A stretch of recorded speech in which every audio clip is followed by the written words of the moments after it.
Bueno, bienvenidos a la presentación de la Asociación Psicoanalítica Argentina. Como todos los años, nuestras actividades forman parte de la feria.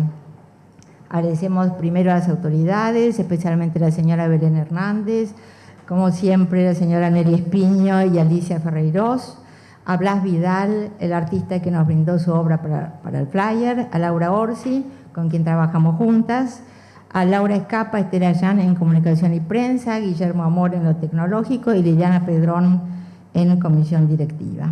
Y por supuesto a todos los que nos acompañan siempre, fieles seguidores, y esta vez han venido de Tucumán, de Córdoba, así que muchísimas gracias. El tema longevidad, un desafío vital. ¿Por qué lo pensamos? Por las consultas, sobre todo muchas consultas en el Centro Racker, que es nuestro centro de consulta y derivación. Ha sido un tema también tratado en el Departamento de Adultos Longevos, porque surgían preguntas cómo reinventarse, las inquietudes, qué pasa con 50 años de matrimonio, la sexualidad, cómo pensar los proyectos, etcétera, etcétera. Desde el arte les diría que la creatividad no se apaga nunca, y prueba de ello es la obra de Blas Vidal, que ahora, Guillo,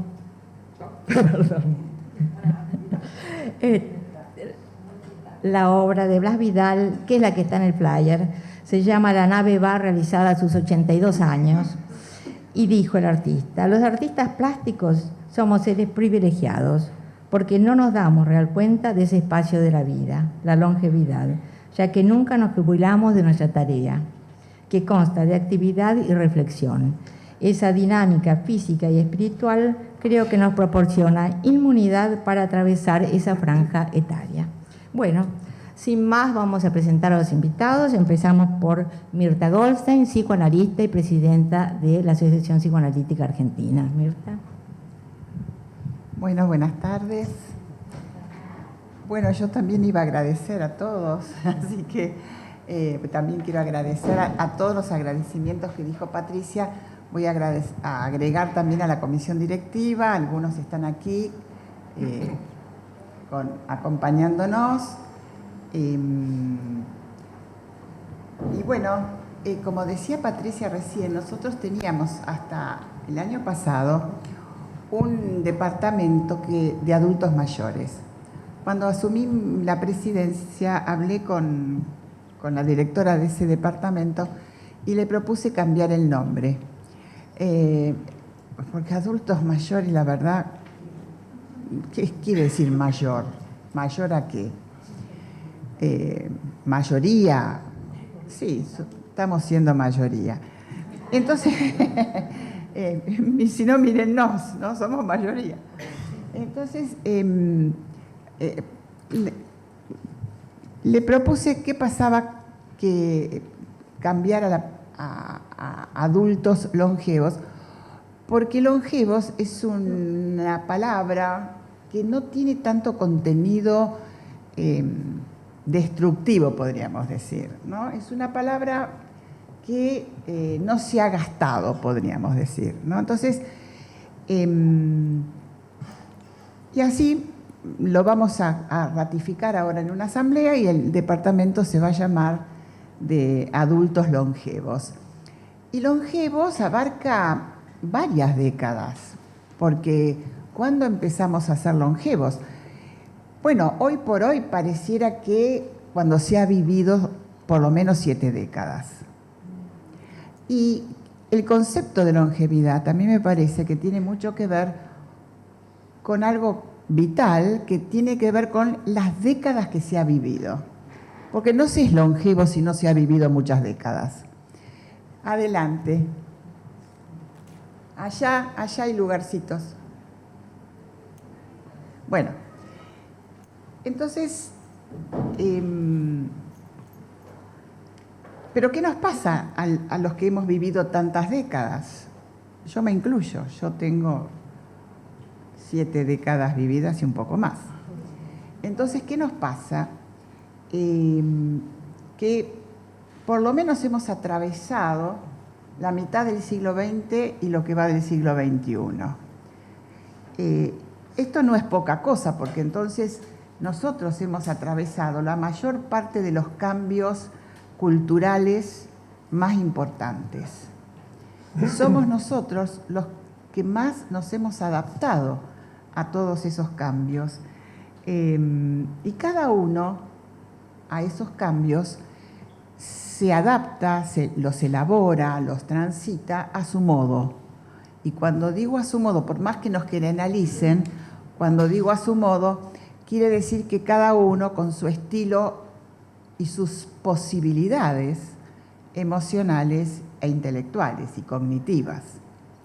Justamente podríamos decir que la dramática, ¿no?, de lo que se llama el envejecimiento es la pérdida de las capacidades cognitivas y por lo tanto también emocionales. Y entonces, hay palabras que asustan. Si decimos vejez o decimos enfermedad o decimos deterioro, son palabras que asustan. Y asustan porque tienen un aspecto inexorable, ¿no? Pero fundamentalmente, a mi criterio, asustan porque todos tenemos miedo al dolor físico y psíquico. Es decir, cuando se dice o se habla de la angustia ante la muerte, yo creo que es la angustia ante sufrir. Porque ¿qué es lo que perjudica nuestra vida si no es el sufrimiento, sea psíquico, afectivo, emocional? Y esto de ser longevo nos sume también en una experiencia que es la experiencia del espejo y hoy la experiencia de la pantalla, que es un espejo. Y ahí es donde nos confrontamos con un sentimiento de ajenidad. ¿Ese soy yo? ¿Y quién no se dice, ese soy yo, con un sentimiento de extrañeza? Porque hay una diferencia entre lo que me siento ser y lo que la pantalla, por ejemplo, me devela de arruguita, de calvicie, de todas esas cosas que nos pasan y que son también, si uno las puede como elaborar y aceptar, son también el canto de gratitud a la vida, porque si no estaríamos viviendo, no veríamos eso en el espejo. Digo, hay un aspecto también de gratitud a la vida por haber vivido tantas décadas también. Y creo que este es el sentimiento más reconfortante que uno puede transmitir. Bueno, el sentimiento de que hay todavía un poco más. Y cuando el espejo nos devuelve todas esas cosas que no nos gustan, algunos se deprimen y otros buscan modos de mejorarse. El maquillaje es maravilloso, ¿no? El Botox puede ser una buena solución, pero la mejor solución es el gesto. ¿Con qué gesto emocional uno se mira al espejo? Si se mira bien, se va a ver bien. El gesto va a ser agradable, confortable, acogedor. Si se siente mal, el gesto, ¿no?, el rostro, el semblante, va a reflejar eso que tenemos adentro. Pero no solo tenemos cambios en nuestro cuerpo, los cambios culturales, los cambios políticos, los cambios ideológicos, los cambios tecnológicos, pero sobre todo los cambios familiares y sociales o vinculares.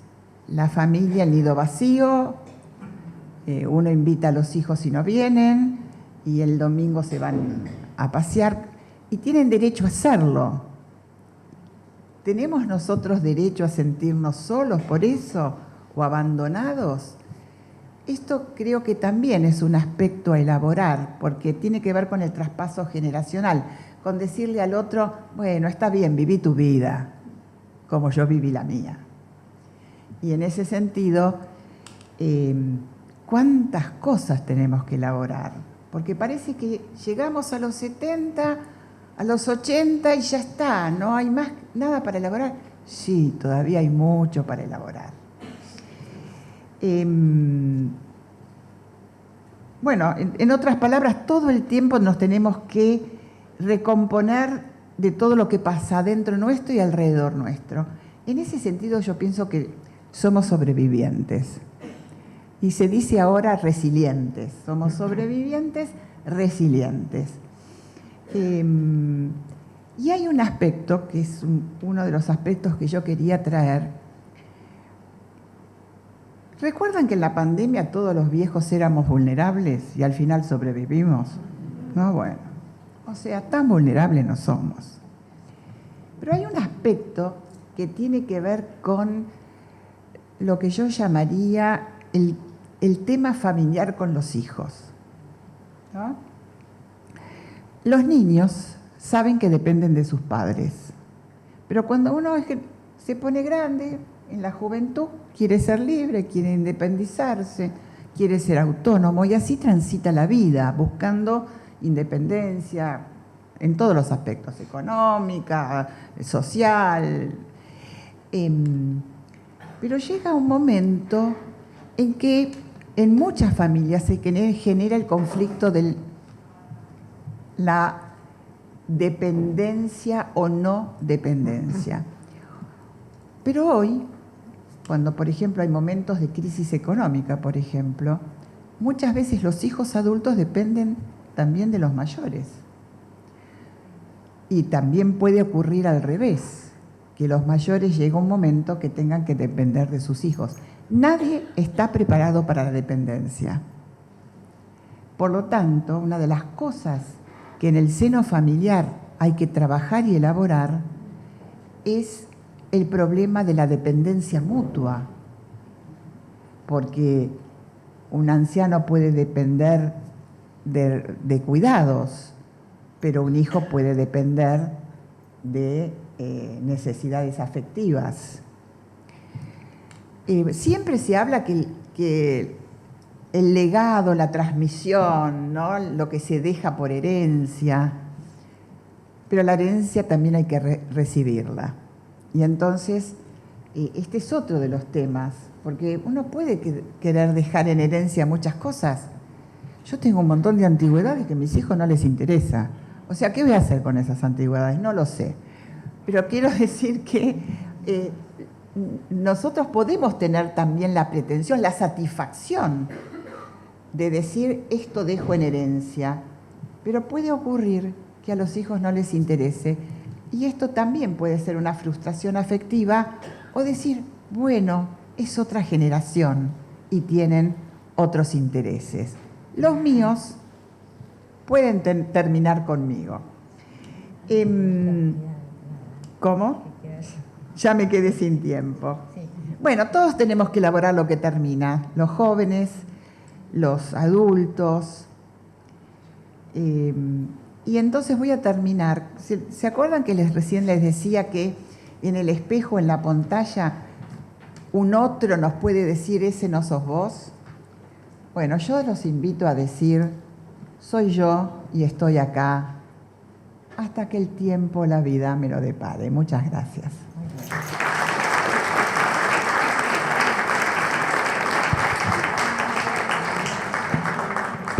Bueno, gracias Mirta, excelente y muy claro. Ahora va a hablar Inés Páez de la Torre, que es psicóloga clínica y sexóloga. Te escuchamos, Inés. Bueno, ¿ahí se escucha bien? ¿Ahí? Sí. Bueno, buenas noches. Antes que nada, quiero agradecer a Patricia O'Donnell por haberme invitado a compartir este espacio de la Asociación Psicoanalítica Argentina en la Feria del Libro. Es para mí un honor integrar esta mesa con Mirta Goldstein, que acaba de hablar tan también, y con Pacho O'Donnell. Muchas gracias también a Laura Orsi, allá, y a todos los que han venido a escucharnos. Recuerdo un texto cuando estudiaba para rendir la materia Psicología Evolutiva 2 en la facultad. No sabría decir de quién era, pero sí me quedó grabada la frase con la que empezaba el capítulo que se refería a la tercera edad. Quizás el título era otro: ancianidad, vejez, longevidad, adultos mayores. Eso tampoco recuerdo. Decía: en esta etapa del desarrollo evolutivo se observan muchas diferencias individuales. Así arrancaba. De esta forma el autor, o la autora, quién sabe, nos advertía que con respecto a este tema no era tan fácil generalizar como lo venía haciendo con los estadios anteriores. No tardé en comprobar lo de las diferencias individuales. Por ejemplo, en relación a mi padre, que murió hace unos años, a sus 79, en un proceso dentro de todo rápido, estando muy vivo y activo casi hasta el final. Antes de eso, en sus 60 o 70, cuando estaba con él en la calle, más de una vez se acercaba una persona a saludarlo y él me lo presentaba como un ex compañero de colegio. Y yo me sorprendía porque a mi padre, que no era ningún atleta, yo lo veía con una energía y una vitalidad muy distinta a la de ese otro señor que a mí me parecía un viejito. Aunque ahora que lo pienso, y más acá, entre psicoanalistas, quizá lo mío era Edipo nomás. También me acuerdo de un chiste de humor gráfico de Caloi, un viejo chiste. La escena mostraba a un hombre tirado en un sillón, todo desgreñado, abatido, viendo televisión como una morsa. Y a unos metros estaba su mujer, que por lo bajo le comentaba a una amiga: ahí donde lo ves, tiene 2 años menos que Robert Redford. Y a esto que digo lo experimenté además en carne propia, cuando con 34 años, para mi sorpresa, me enamoré de un señor de 67. Y hoy, 14 años después, seguimos juntos. Tiene 81, dicho sea de paso, la misma edad que Mick Jagger. Es más, unos días más joven, 2 leoninos. Pero volviendo al texto de la facultad, que seguramente no era muy moderno, sí daba en el clavo al hablar de las evidentes diferencias individuales con que nos encontramos si queremos pensar la tercera edad, más todavía al hablar de la sexualidad en la tercera edad. De nuevo, imposible generalizar. Por empezar, es indudable que el estado de salud de la persona, incluida su salud mental, por supuesto, su situación de pareja, los patrones sexuales previos, las redes sociales, las de carne y hueso me refiero, su contexto sociocultural, lo económico, todas estas variables y otras tantas van a gravitar en la vida sexual y en la calidad de vida toda de los adultos mayores. Pero tampoco es menor la actitud frente a la vida, la manera en que la persona se dispone a encarar esta nueva etapa. Y es que muchas veces se activa la llamada profecía autocumplida, que seguro algunos de ustedes escucharon hablar. Dicho de otro modo, cuando estamos seguros de algo, comprobarlo es lo más fácil del mundo. Por eso, cuando una persona está convencida de que por el hecho de tener 65 o 70 años se le van a cerrar un montón de puertas, es probable que ella misma termine por autoaislarse, por ocuparse de decir que no, de cerrar esas puertas y también algunas ventanas. Son las famosas creencias limitantes que la dejarán afuera de muchas experiencias, no solo las sexuales. Esas cosas ya no son para mí. Yo ya viví todo lo que tenía que vivir. Si no lo hice cuando era joven, menos ahora. A estas alturas, ¿para qué? No quiero hacer el ridículo, ya no tengo edad para eso. Ya no tengo energía para esas locuras. Yo ya no estoy para esos trotes. Yo ya cumplí con Dios y con la patria. A mí déjame tranquila o tranquilo. Y así se van clausurando posibilidades, a veces mucho antes de tiempo. Porque ¿quién no conoce hombres y mujeres con una tendencia a identificarse demasiado rápido con los achaques? de todo tipo, no solo los sexuales, como si, aunque resulte difícil de creer, encontraran una suerte de complacencia en convertirse en viejos, o por lo menos de comprensión en el entorno, de comodidad. De alguna manera se aburguesan y empiezan a evitar cualquier tipo de cambios y de riesgos. Y entonces, lógico, se va apagando un poco el deseo, el sexual desde luego, pero también el vital. Ojo, puede que estas personas hayan sucumbido en dar crédito a las muchas creencias erróneas y prejuicios sociales que todavía circulan en torno a la sexualidad de los más grandes y que han llegado a convertirla en un verdadero tabú. Solo los jóvenes pueden gozar del sexo, las personas mayores no se enamoran, con la edad la sexualidad se vuelve vergonzante, la sexualidad termina con la menopausia, hacer el amor equivale a coito, los mayores que sufren enfermedades no pueden tener actividad sexual, el sexo puede dañar la salud de las personas grandes, la masturbación es cosa de jóvenes, la gente mayor no está interesada en el sexo y si lo están, son viudas alegres o viejos verdes. Y la más romántica de todas, ser abuelos es la total realización de las personas mayores. En fin, la idea de que a una altura de la vida lo natural es que la sexualidad ceda para dar lugar a cosas más sublimes y se convierta en algo del pasado, en buenos recuerdos. Con suerte. En la misma línea de estas falacias también suele asumirse que, otro error, no es necesario que las personas grandes se protejan de las infecciones de transmisión sexual. Capítulo aparte son los machismos, que con frecuencia se mezclan con estos viejismos, como ser el considerar que la mujer mayor tiene menos necesidades que el varón de la misma edad, o el juzgarla negativamente cuando sale con alguien joven, al revés de lo que pasa con los hombres, a quienes por lo general en estos casos se celebra y admira. Por otro lado, las personas homosexuales suelen cargar con una dosis extra de prejuicios. Un ejemplo es la sentencia que asegura que la mayoría de los homosexuales mayores terminan solos y aislados. Pero sigamos. Junto a estos estereotipos que niegan esta dimensión humana en la vejez, ocurre algo paradójico en relación a la sexualidad de quienes sí están habilitados culturalmente a ejercerla. Por ejemplo, algunas encuestas indican que la edad promedio del debut sexual se ha retrasado y que los millennials, es decir, los nacidos entre 1980 y 1994, que hoy tienen entre 30 y 45 años, tienen menos relaciones sexuales que generaciones anteriores. De hecho, no es inusual que en la clínica los psicólogos nos encontremos con pacientes jóvenes que incluso estando en pareja lo hacen poco y nada.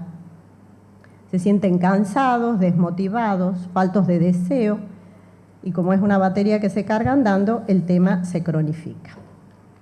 Se especulan distintas causas para este fenómeno. Como telón de fondo, el estrés, generador de los grandes males de este tiempo, depresión, ansiedad, las muchas horas que pasan frente a las pantallas y las redes sociales en detrimento de los encuentros presenciales.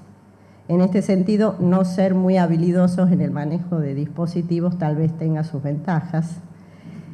Cierto desinterés por una mayor exposición a contenido sexual y a pornografía, o la inseguridad generada por compararse constantemente con otros, sobre todo con otros cuerpos.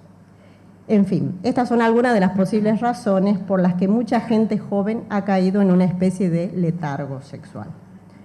En la otra cara de la moneda, hace unos años, la psicóloga y gerontóloga brasileña Lucía Helena de Freitas realizó una investigación que arrojó datos muy interesantes. La muestra un grupo de adultos mayores que concurría a un club social. Algunos resultados. Casi el 75% todavía mantenía relaciones sexuales y buena parte de ellos lo hacía 2 o 3 veces por semana. La gran mayoría de los entrevistados aseguraron que el sexo era una actividad necesaria en su vida y creían que el deseo sexual no se extinguía con la edad. De hecho, casi la mitad consideraba que, por el contrario, el impulso sexual se incrementaba. Un porcentaje bajo de mujeres refirió a experimentar algún cambio como resultado de la menopausia.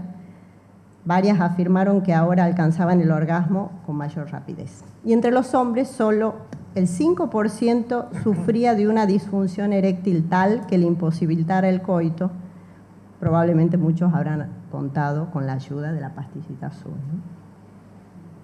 A nivel cualitativo, de Freitas se animó a decir que, al menos en Brasil, la frecuencia sexual podía disminuir con la edad, pero no lo hacía en absoluto en cuanto a su calidad.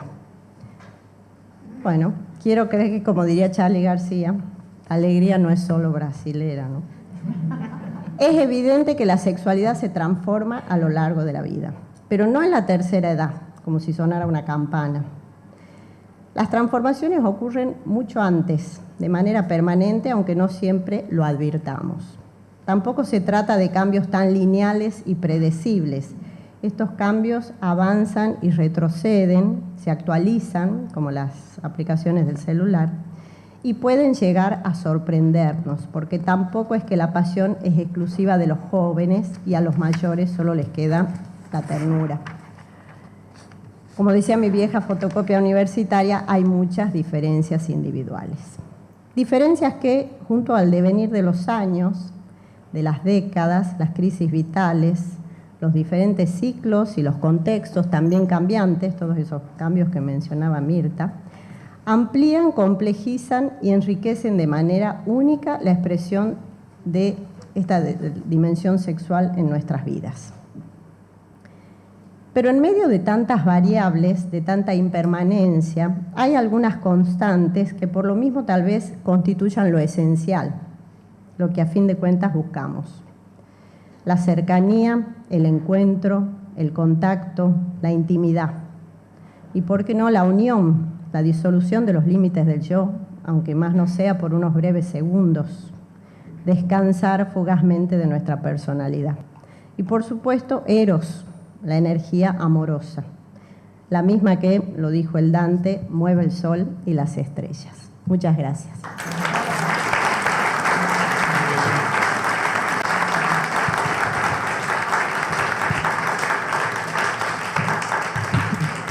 Gracias, Inés, buenísimo, aparte con el humor y la elegancia que te caracteriza.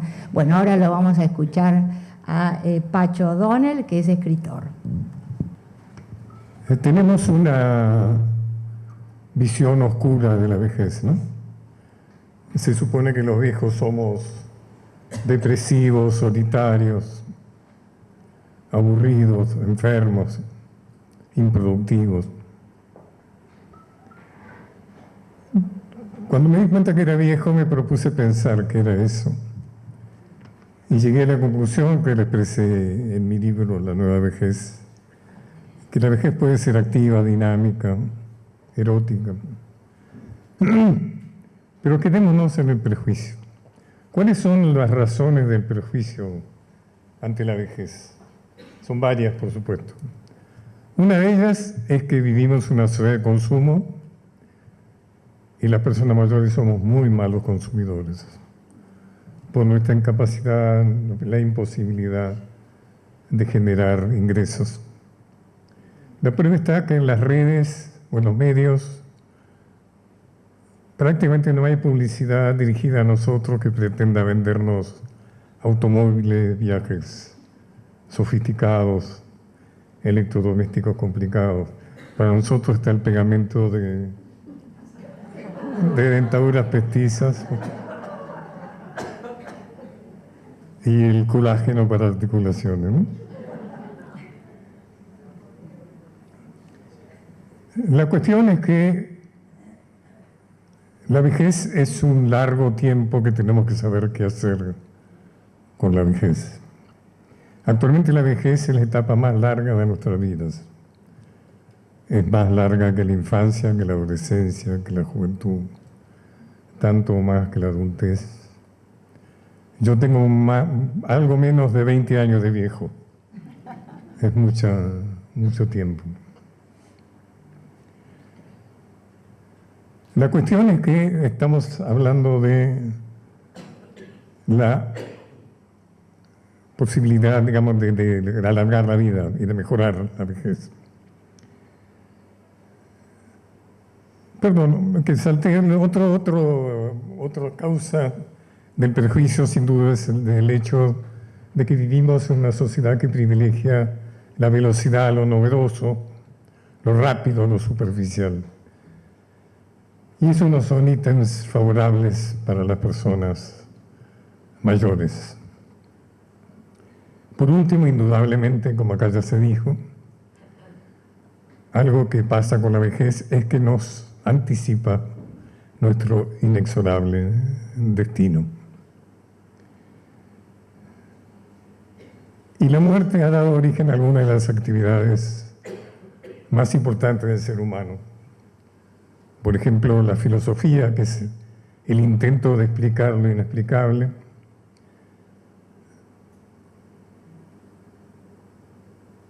Las religiones, que nos ofrecen otras vidas sin que nunca hayamos podido comprobarlo. Y la ciencia, que indudablemente ha logrado extender nuestra vida y que sigue empeñado en hacerlo.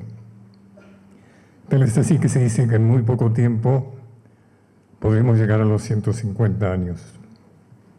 Y en algunos congresos y en publicaciones se habla de la amortalidad, es decir, de la inmortalidad por medio de la ciencia.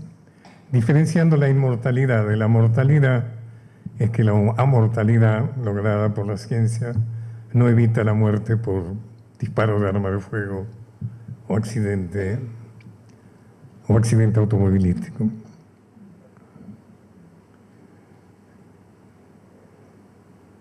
Es bueno esto de la inmortalidad. Leyendo el Inmortal de Borges, en algún momento él dice: todos nuestros actos, es decir, de los inmortales, son justos, pero también son indiferentes. No hay méritos morales o intelectuales. En otro momento dice: lo imposible es no componer siquiera una vez la Odisea. Es decir, lo que Borges nos dice es que lo que le da sentido a la vida es la muerte. Y lo que nos plantea es el tema del tiempo. Que las personas mayores sabemos que es lo más importante que hay en la vida, el tiempo. Cosa que cuando somos jóvenes tratamos de no darnos cuenta de eso. Invitado a esta charla, me propuse estudiar cuáles eran las líneas de investigación, que por supuesto las hay varias y cuentan con financiaciones realmente extraordinarias. Una muy interesante es la de telómeros. No sé si ustedes conocen el tema de los telómeros. En la actualidad es la teoría de los telómeros la más aceptada. Durante mucho tiempo se creyó que las células humanas podían reproducirse infinitamente. Pero el doctor Leonard Hayflick del Wistar Institute de Filadelfia no conseguía mantener con vida las células de su laboratorio, se le morían. Convencido de que estaba haciendo mal el experimento, lo repitió muchas veces, hasta se convenció de que no era que estaba haciendo mal el procedimiento, sino que las células morían. Se dividían un número determinado de veces y morían, aproximadamente unas 50 veces. Publicó su hallazgo en 1961, pero no pasó mayor cosa. Es decir, su descubrimiento era que las células humanas no son inmortales y solo se dividen un número determinado de veces, lo que se llamó el límite de Hayflick. Tomando sus investigaciones, los doctores Elizabeth Blackburn, Carol Grader y Jack Szostak en 2009 fueron galardonados por el Premio Nobel de Fisiología y Medicina por sus investigaciones sobre los telómeros y la enzima telomerasa. Se estableció que el límite de Hayflick está determinado por los telómeros, que son una secuencia de ADN especial situada en los extremos de los cromosomas, como si fueran las chapitas de los cordones de zapatos, cuya función es proteger la integridad del ADN celular. La ADN celular, telómero por acá, otro telómero por allá. Los tejidos del cuerpo humano se renuevan incesantemente, algunos con mucha actividad, ¿no es cierto?, como la sangre o la piel, otros más perezosamente, diríamos, como el corazón o el cerebro. Pero esta renovación de células tiene un precio. Es decir, que los telómeros se acortan, se van gastando. Los cromosomas pierden algo del ADN en sus extremos. Y cuando esto se reduce por debajo de cierto umbral, es decir, cuando los telómeros ya son muy cortos, la célula muere y el órgano al cual pertenece ya deja de regenerarse y sobreviene la ancianidad. Tal es el proceso de volverse ancianas y ancianos y la consecuente muerte. Es claro entonces que la longitud de los telómeros es uno de los biomarcadores más precisos del paso del tiempo en todo organismo. Su longitud se regula a través de una enzima llamada telomerasa, capaz de regenerar la longitud de los telómeros añadiendo nuevos pares al final del cromosoma, atrasando el reloj celular, permitiendo divisiones adicionales a través de múltiples mecanismos, siendo, mejor dicho, eso es indudablemente una investigación que tiene directamente que ver con la conservación o con la pérdida de la vida, ¿no? Se han hecho investigaciones en animales de laboratorio que efectivamente han prolongado la vida. Hay algún efecto complejo que es cuando la telomerasa excita mucho a los telómeros, se traduce en una célula cancerosa. O sea que tiene que tener un equilibrio de no desgastarse, pero al mismo tiempo no activarse demasiado. ¿Cómo se activa la telomerasa? O sea, ¿cómo se hace para demorar el acortamiento de los telómeros, es decir, para prolongar la vida?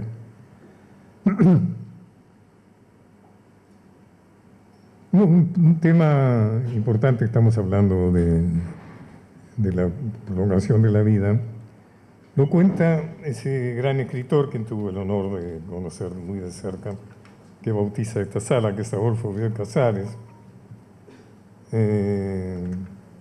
cuando hablaba, digamos, del rechazo a la vejez. Él decía, en esa novela del Diario del Cerdo, donde los jóvenes salen a matar ancianos, él decía, los jóvenes mataban en los viejos el viejo que ellos mismos iban a ser. Es decir, la vivencia profunda de una ancianidad como tragedia y no como desafío.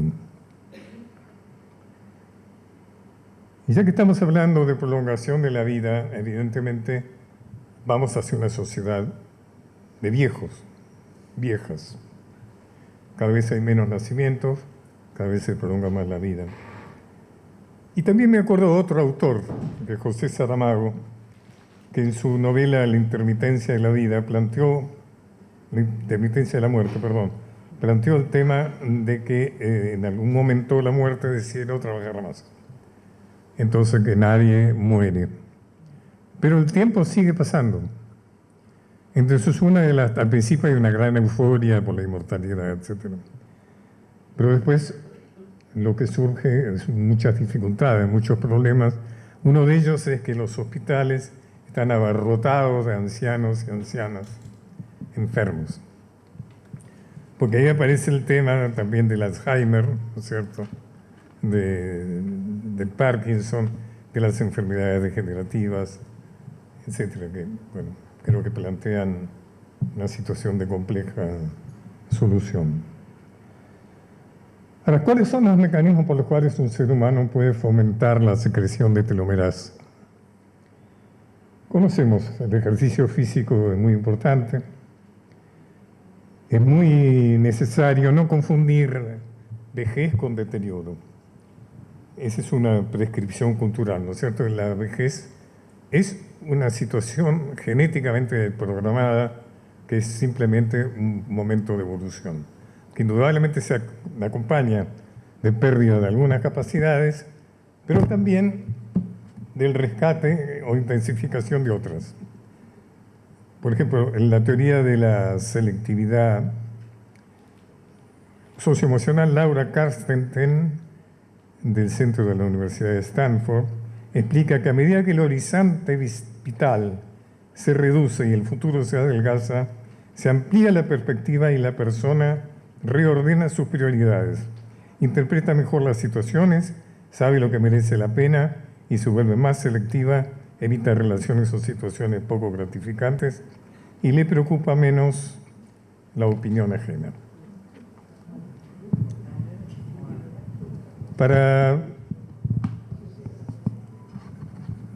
reflexionar sobre este tema de la incapacidad, de la vejez, es evidente que la persona mayor tiene que tener en cuenta sus capacidades para medir sus posibilidades. Hay un ejemplo que da Ricardo Yacoub que a mí me parece muy rico, que es Arthur Rubinstein, pianista de 90 años, era considerado el mejor pianista del mundo. Alguien le preguntó cómo era eso posible. Él dijo, mire, del amplio repertorio que yo antes tenía, seleccioné las que más me gustan, las piezas que más me gustan. Entonces las puedo ensayar más tiempo, mejor. Y por otra parte, cuando hay una digitación muy veloz, los acordes anteriores los enlistezco para crear la diferencia. Creo que es un buen ejemplo. O sea, entonces no podemos hablar de deterioro ni de incapacidad. ¿Por qué es bueno el ejercicio físico? Vamos a meternos en este tema. Activa el sistema circulatorio, respiratorio, mejora la defensa inmunológica, estar en buen estado físico mejora las caídas, peora, digamos, la posibilidad de las caídas, eleva la autoestima, uno se hace más amigo de los espejos, tiene mejor control del peso. Yo he sido propagandista, o soy propagandista del ejercicio físico en mis redes.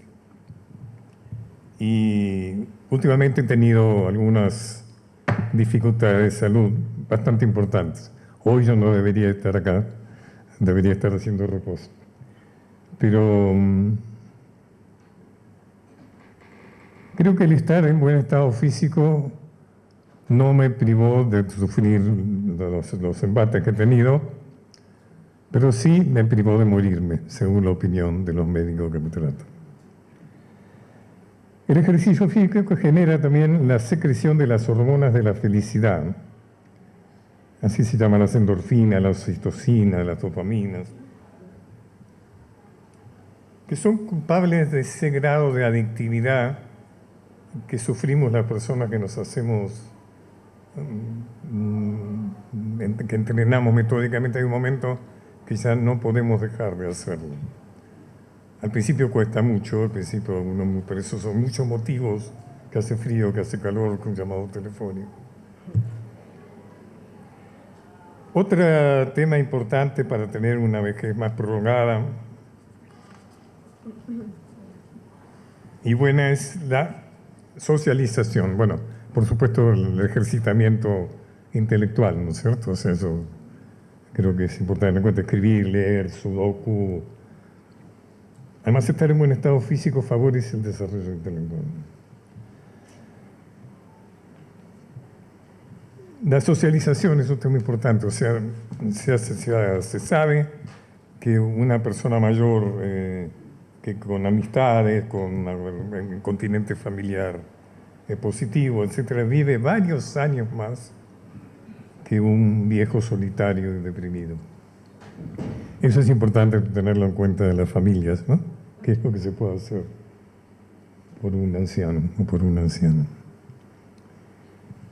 Y también diría cosa que me parece muy importante, es el tema del propósito. O sea, las personas mayores cuando nos despertamos a la mañana tenemos que tener algo que hacer ese día. No puede ser un día vacío. Tenemos que tener un propósito, un proyecto. La vejez oscura empieza cuando los proyectos, mejor dicho, cuando los recuerdos superan a los proyectos. Cuando los recuerdos superan a los proyectos. Podemos hablar de la importancia, ya termino,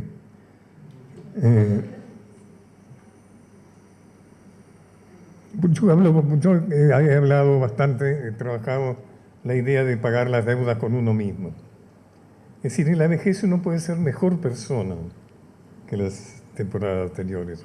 Uno puede hacer cosas que no hizo antes, conocer lugares que le hubiera gustado conocer pero no conoció, leer aquello que le hubiera gustado leer pero no leyó, estudiar aquello que le hubiera gustado estudiar. Hay tiempo y como bien se decía acá, también hay ganas, hay energía, hay espíritu. Buscando ejemplos, me fui a nuestra historia. La historia argentina es una historia apasionante. Busqué entre nuestros próceres a ver qué ejemplo había de algunos que habían pagado deudas en su vejez. Y uno de ellos nada menos que San Martín, nuestro libertador, que en su exilio en Boulogne-sur-Mer, en Francia, pintaba marinas, y parece que no lo hacía tan mal. Hay algunos cuadros colgados en la casa de Boulogne-sur-Mer, en los alrededores de París. Otro caso fue Bartolomé Mitre, presidente de la Nación, jefe de ejércitos inmensos, generador de la historiografía argentina, que en su vejez vivió hasta los 83 años, San Martín hasta los 72. En su vejez Mitre dijo: señoras y señores, mi vocación es la poesía. Tuve que combatir a Rosas y luego todo lo que vino después, y por eso no me pude dedicar a la poesía.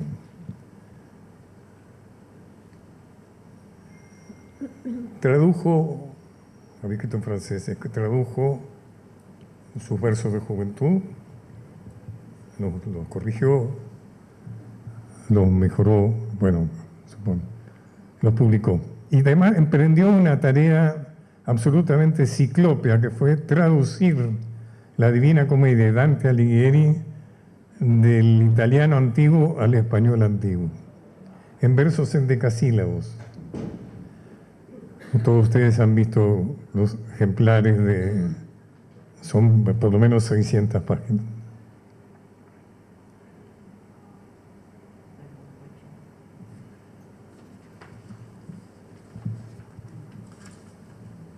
Ya estoy. ¿Qué? Para que pueda hablar el público. Sí, claro. Otro voy a saltear algún ejemplo, por ejemplo, Rosas escribiendo textos románticos. Y voy a terminar hablando de un ejemplo literario que es el Quijote, donde Alonso Cano, un viejo de 50 años, como dice Cervantes, ha pasado su vida leyendo novelas de caballería, y cuando llega a su vejez, él decide transformarse él mismo en un caballero andante, recorriendo los caminos de la Mancha, sobre Rocinante, y en busca de su amada Dulcinea, ¿no? Bueno, muchas gracias.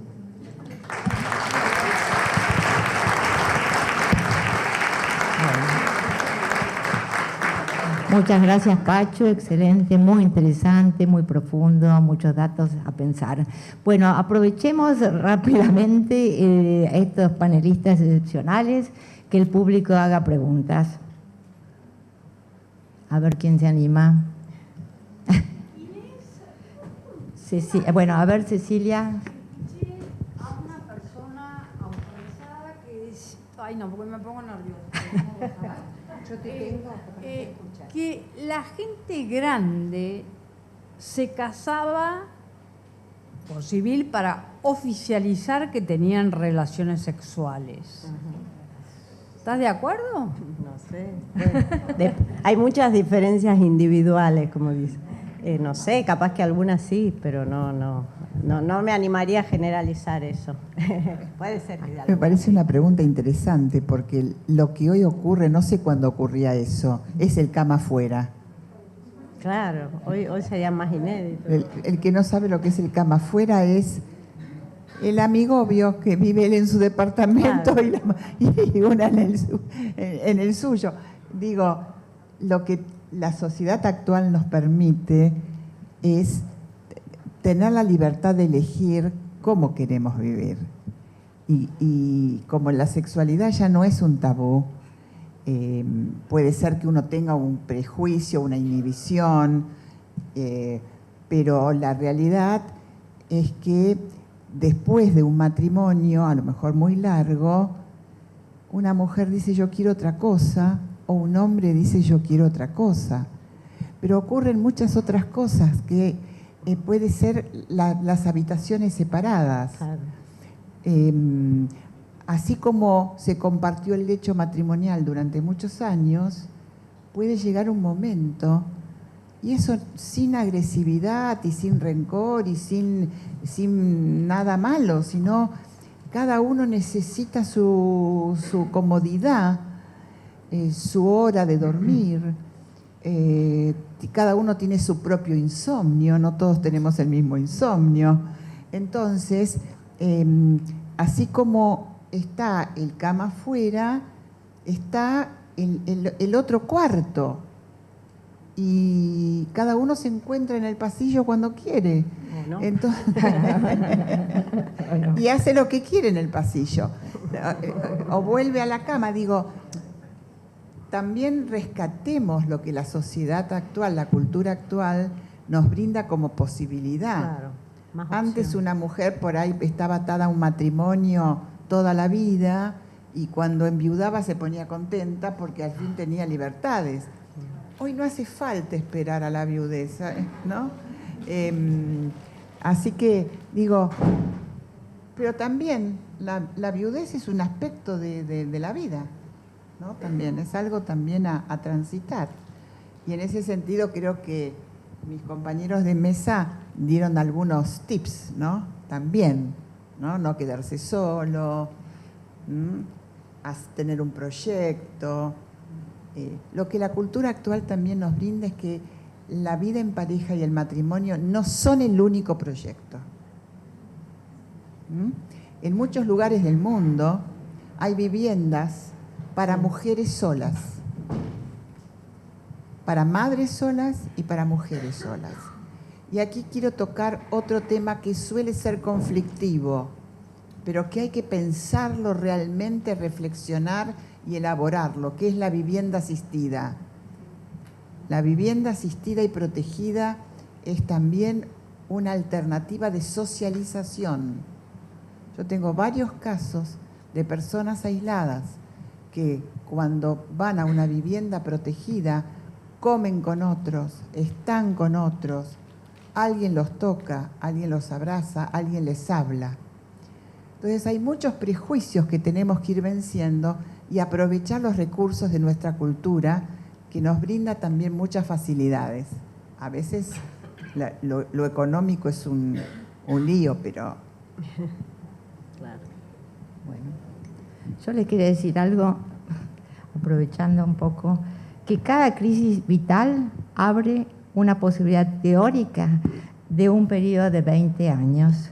¿Qué pasa en ese momento? La pulsión de muerte se niega o se proyecta, o sea, los demás son los que se mueren, y la pulsión de vida se libera y lleva una especie de paroxismo donde se cree más o menos conscientemente en la propia inmortalidad, cosa que es vital, digamos, para vivir, para crear, y aparte es uno de los principales motores de las creaciones humanas.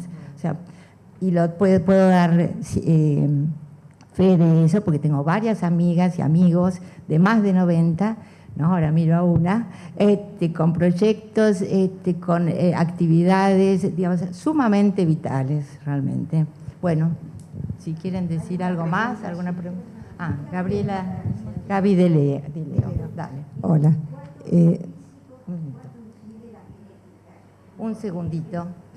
Un segundito que están acá con ahora le pasamos a usted. Bueno, tal vez se relacione lo que quiero preguntar. Es una pregunta a Pacho O'Donnell, que no es específicamente tu tema, pero ya que lo abriste, me parece que lo esbozaste y sería muy productivo llegar a una conclusión de eso. Y es el tema de los telómeros. A mí me interesa muchísimo el tema, esto viéndolo desde la biología, y un poco es algo que uno a veces lo disocia, pero todo el tema de la vejez con la biología tiene muchísimo que ver.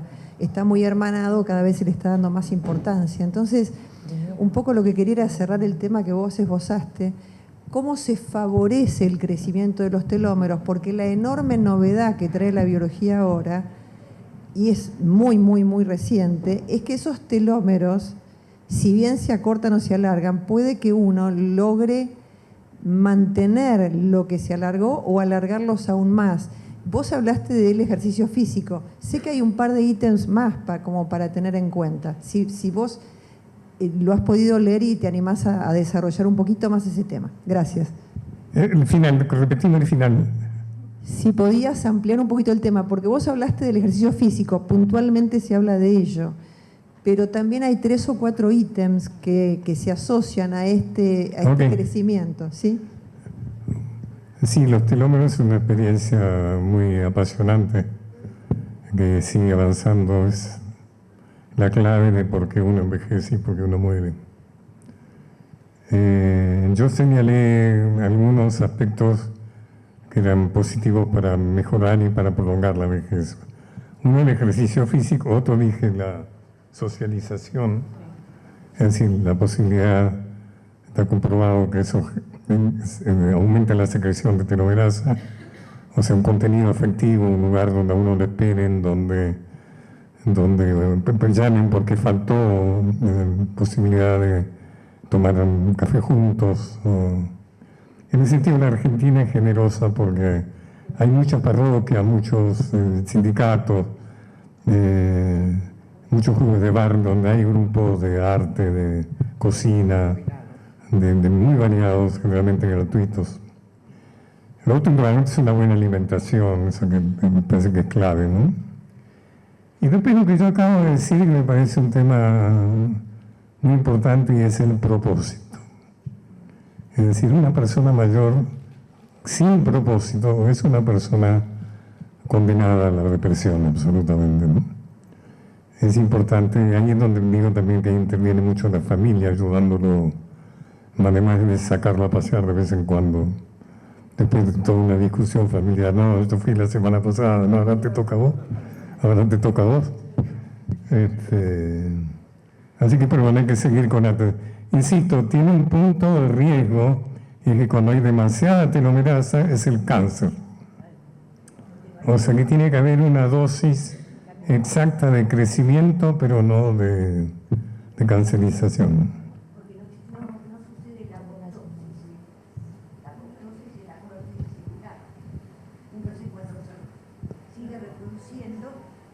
El cáncer.